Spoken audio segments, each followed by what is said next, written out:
Trump का कहना यह है कि ईरान के साथ जंग खत्म करने के बदले अमेरिका को बहुत बड़ा तोहफा मिला है। ये तेल और गैस से जुड़ा है और इसके साथ ही ट्रंप ने साफ कर दिया कि ईरान इस डील को करने के लिए बेताब है। ये सब कुछ तब हो रहा है जब ईरान की लीडरशिप पूरी तरह से बदल चुकी है। हालांकि ट्रंप ने कहा है कि वो अभी उन पर भरोसा नहीं करते हैं। इसके साथ ही ट्रंप ने एक बार फिर से ईरान को धमकी देते हुए कहा है कि अगर ईरान डील नहीं करता है तो अमेरिका को हमला करने में देर नहीं लगेगी।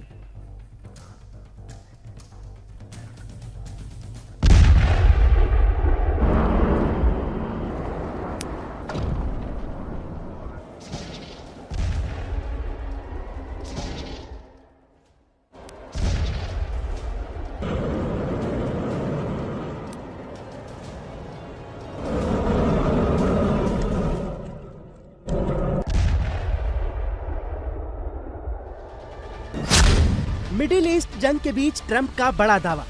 Tremendous success, as you know, in Iran. We had one in Venezuela, and now we're having one in Iran. Atom bomb पर ईरान अमेरिका में हो गई deal. It wasn't nuclear related. It was oil and gas related, and it was a very nice thing they did. But what it showed me is that we're dealing with the right people. परमाणु हथियार नहीं रखने पर राजी हुआ Iran. Have no Navy left. They have no Air Force left. They have no anti-aircraft equipment left. No radar left. No leaders left. The leaders are all gone. Nobody knows who to talk to. But we're actually talking to the right people, and they want to make a deal so badly. You have no idea how badly they want to make a deal. Middle east में जारी जंग के बीच अमेरिकी राष्ट्रपति Donald Trump ने बड़ा दावा किया है। ट्रंप ने कहा है कि वो जंग जीत गए हैं। अमेरिका ने जिस मकसद से ईरान पर हमला किया था, वो मकसद अब हासिल हो गया है।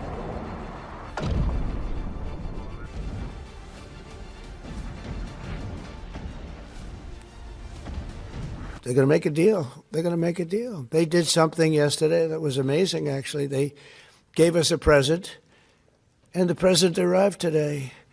And it was a very big present worth a tremendous amount of money. And I'm not going to tell you what that present is, but it was a very significant prize.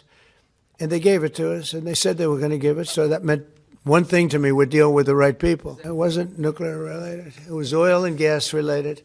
And it was a very nice thing they did. But what it showed me is that we're dealing with the right people. Iran के साथ चल रही बातचीत और युद्ध विराम की कोशिशों पर ट्रंप का साफ कहना है कि वो ईरान पर जरा भी भरोसा नहीं करते। लेकिन इसके बावजूद दोनों पक्ष इस समय बातचीत कर रहे हैं और समझौते की संभावना बनी हुई है। Why do you say what makes you trust? Do you think I trust them? I don't trust them. Then why bother talking to them? Because we'll have control of anything we want.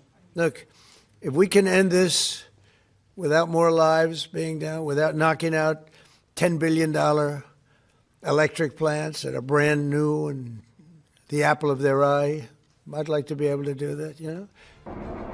Trump Iran के साथ जंग खत्म करने और middle east में शांति कायम करने की कोशिश में लगे हैं। साथ ही ट्रंप ईरान को बार बार ये बताने से भी नहीं चूक रहे हैं कि अगर ईरान ने समझौता नहीं किया तो उसका क्या नतीजा होगा। We're roaming free. We can do whatever we want. And as you know, today we were going to have the privilege of shooting down a very big electric generation plant, one of the biggest in the world. And one shot to the right location ends the plant, it collapses. And we held off based on the fact that we're negotiating. We killed all their leadership. And then they met to choose new leaders, and we killed all of them. And now we have a new group. And we can easily do that, but let's see how they turn out.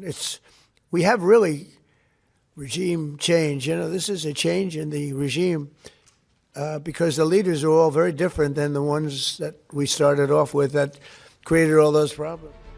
Trump तमाम दावे तो कर रहे हैं, लेकिन Iran की तरफ से अब तक औपचारिक तौर पर इस बातचीत को लेकर बयान जारी नहीं हुआ है। उल्टे ईरान के विदेश मंत्रालय के प्रवक्ता इस्माइल बघाई ने कहा कि पिछले 24 दिनों में ईरान और अमेरिका के बीच कोई बातचीत नहीं हुई है। अमेरिका इस युद्ध को पूरे क्षेत्र में फैलाने की कोशिश कर रहा है। ये एक अवैध युद्ध है और अंतर्राष्ट्रीय कानून के तहत ईरान के पास अपनी रक्षा करने के अलावा कोई विकल्प नहीं है। ईरान ने ये युद्ध शुरू नहीं किया, लेकिन उस पर लगातार हमले हो रहे हैं, जिनका जवाब देना जरूरी है। ईरान की व्यवस्था मजबूत है और देश का नेतृत्व पूरी तरह सक्रिय है। सुप्रीम लीडर पूरी तरह ठीक है और देश का सिस्टम प्रभावी तरीके से काम कर रहा है। ये युद्ध अमेरिका ने शुरू किया है और उसे ही इसे खत्म करना होगा। ईरान अपनी रक्षा तब तक करता रहेगा जब तक जरूरत होगी। ऐसे में बड़ा सवाल यही है कि आखिर ट्रंप ईरान में जंग खत्म करने के मुद्दे पर बात किससे कर रहे हैं, क्योंकि ट्रंप ने भी अभी तक इस बात का खुलासा नहीं किया कि उनकी ईरान में किससे बात हो रही है, या फिर ट्रंप का ये पैंतरा इस जंग में बाहर निकलने का प्लान तो नहीं, क्योंकि ईरान बार बार अमेरिका के साथ बातचीत होने के दावे को नकार रहा है। सूत्रों की माने तो मिस्र, तुर्की और पाकिस्तान ईरान के नेताओं से लगातार बात कर रहे हैं। ये बातचीत अभी किस लेवल पर है, इसकी जानकारी सामने नहीं आई है। हालांकि पाकिस्तान इस पूरे मामले में खुद को सुप्रीम हीरो दिखाने में जरूर लगा है। पाकिस्तान के पीएम शहबाज शरीफ अमेरिका और ईरान के बीच मध्यस्थता कराने के सोशल मीडिया पर दावे कर रहे हैं और ट्रंप इन दावों को रीपोस्ट कर रहे हैं। साथ ही भारत से भी वो बात कर रहे हैं। कल ही ट्रंप ने पीएम मोदी को फोन किया और मिडिल ईस्ट में जंग के हालात पर उनसे चर्चा की। पीएम मोदी ने भी उनसे हॉर्मुज खुलवाने के उपायों पर बात की। वहीं ईरान पाकिस्तान को अपना दोस्त तो मानता है, लेकिन भरोसा भारत पर करता है। तभी तो ईरान ने मंगलवार को बहुत बड़ा बयान दिया और कहा कि भारत के साथ उसके मजबूत रिश्ते हैं, जबकि अमेरिका पर उसे जरा भी यकीन नहीं है। इस बीच अमेरिकी राष्ट्रपति की 5 day no attack policy active है। बावजूद इसके मिडिल ईस्ट में अभी भी हमले जारी हैं। ईरान और इजराइल के बीच भीषण जंग चल रही है। ईरान लगातार इजराइल पर बैलिस्टिक मिसाइल दाग रहा है। वहीं इजराइल भी ईरान के सैन्य ठिकानों को बर्बाद करने में लगा है। इस बीच अमेरिकी अखबार न्यूयॉर्क टाइम्स की रिपोर्ट में चौंकाने वाला दावा किया गया है। रिपोर्ट में कहा गया है कि सऊदी अरब के क्राउन प्रिंस मोहम्मद बिन सलमान ने ट्रंप से ईरान पर हमले जारी रखने की अपील की है। इसके पीछे सऊदी अरब का मकसद साफ है।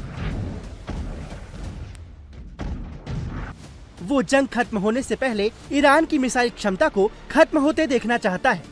वो ईरान जैसे आक्रामक पड़ोसी के साथ नहीं रहना चाहता। ईरान की सैन्य ताकत को सीमित करना जरूरी है। सऊदी अरब का मानना है कि जब तक ईरान की बैलिस्टिक और क्रूज मिसाइल क्षमता कमजोर नहीं होगी, जब तक खाड़ी क्षेत्र में स्थायी शांति संभव नहीं है। मिडिल ईस्ट में जारी जंग में जहां अमेरिका और इजराइल अपने मकसद के साथ उतरे हैं, वहीं खाड़ी देश भी अपने फायदे के लिए उनका साथ दे रहे हैं। ऐसे में मकसद पूरा होने से पहले जंग खत्म होगी, इसकी उम्मीद कम है।